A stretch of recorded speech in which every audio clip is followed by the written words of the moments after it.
Well, hello to you over there on the other side of the screen. This is Ollie here at Visordown, and today I am learning to count all the way from 10 down to 1 for our latest top 10 video. Today we're striking right for the centre of the motorcycle market with the 10 best mid-sized naked motorcycles you can buy right now. Now, middle may sound, well, middling, so think of these bikes as the tasty filling in a sandwich.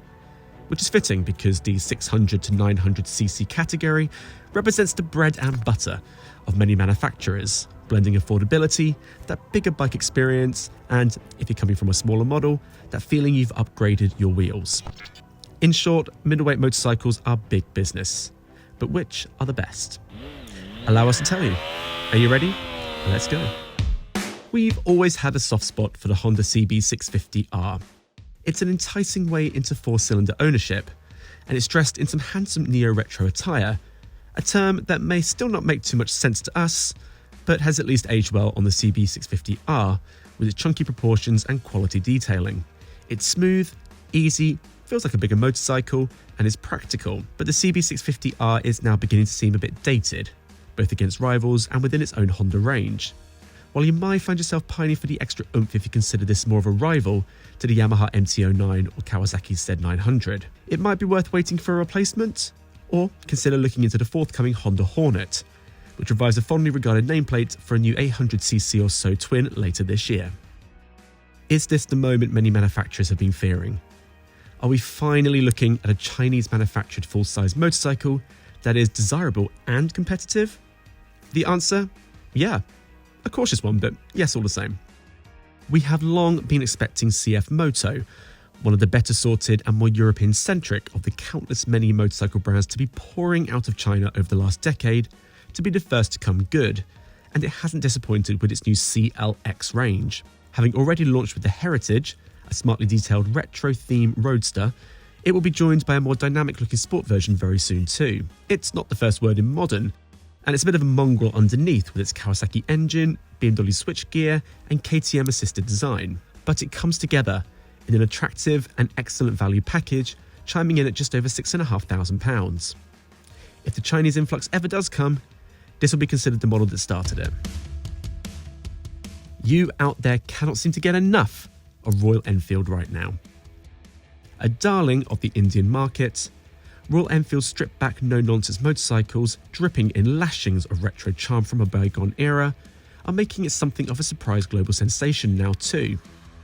Having shaken off its more bargain basement image, models like the Interceptor 650, one of the UK's best-selling motorcycles, gets the balance just about right when it comes to simple yet charming.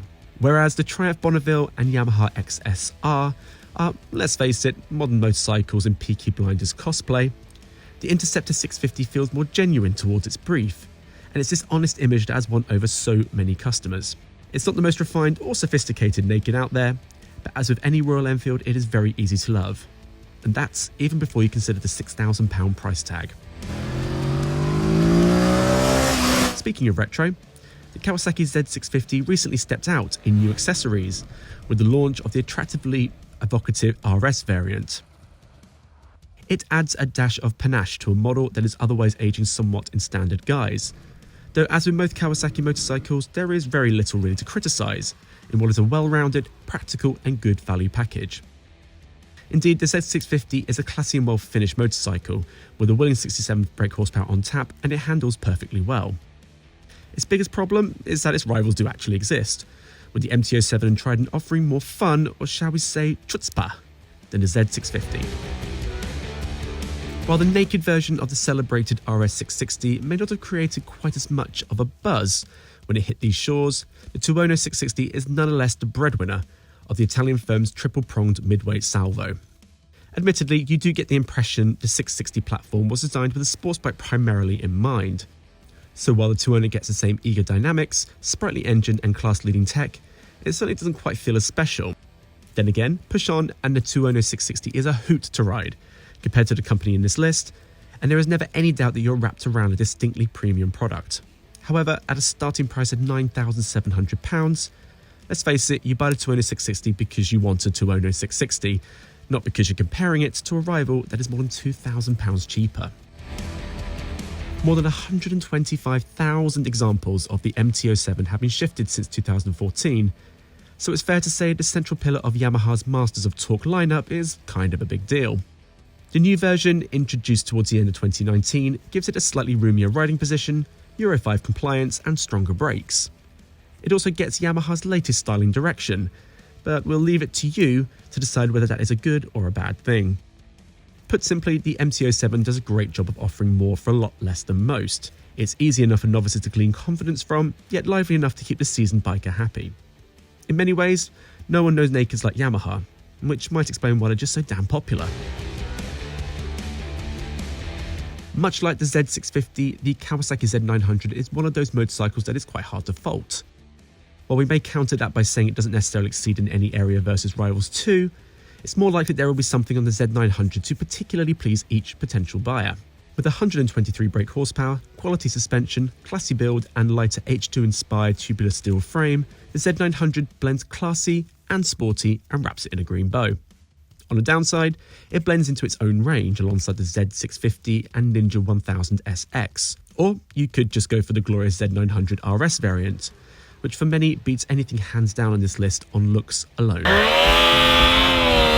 Yamaha doesn't do things by halves when it comes to updating its models, not least with the latest generation MT-09.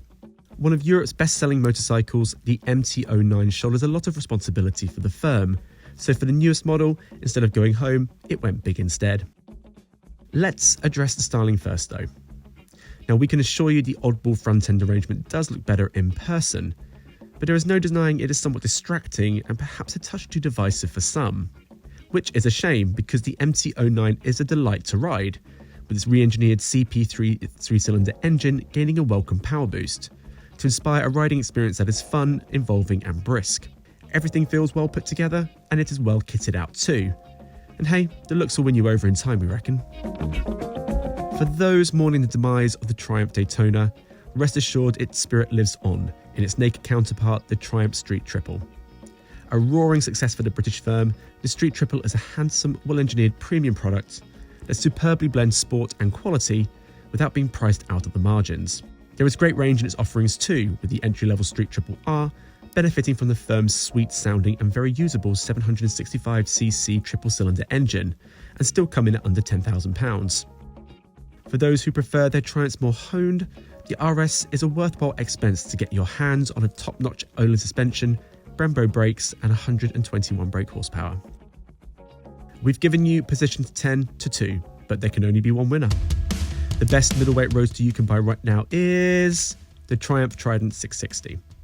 A triumphant, get it, debut into the roadster category, the Trident has been such a sales success for Triumph that you have to wonder why they left it until 2019 to join the fray. Nonetheless, it's better late than never. Triumph successfully distilling all of the Street Triple's grandeur, including the engine, which has been squeezed down to 660cc, into a compact, sporting package at a tempting price. Much like its bigger brother, the Trident makes a strong case on the back of its understated but handsome styling, eager engine, sprightly dynamics, and that enticing feeling that you're riding something just a little bit special. If you don't take our word for it, check out the sales charts, which see the Trident already listed as the 4th best-selling motorcycle over 500cc in the UK. We'd say they're onto something. That's it from me. We hope you enjoyed our latest rundown.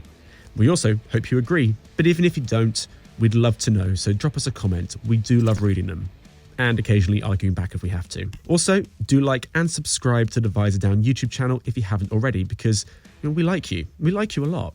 I best be off, so until we meet again, ciao for now.